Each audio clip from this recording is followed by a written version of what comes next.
আসসালামু আলাইকুম রহমতুল্লাহি বারাকাতুহু। জাপান থেকে সোনিয়া শারমিন নামে এক বোন প্রশ্ন করেছেন, সামুদ্রিক কোন কোন প্রাণী খাওয়া যাবে আর কোনটা খাওয়া যাবে না। বিশেষ করে উদাহরণস্বরূপ শামুক, ঝিনুক, অক্টোপাস, স্কুইড এবং কাঁকড়ার কথা আপনি উল্লেখ করেছেন।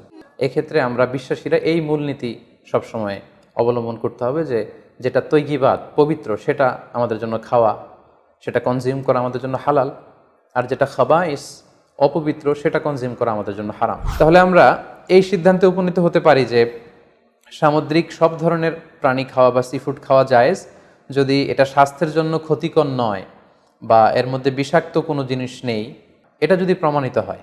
আল্লাহ তাআলা আমাদের সবাইকে ইসলামকে সঠিকভাবে বুঝার, জানার এবং মানার তৌফিক দান করুক।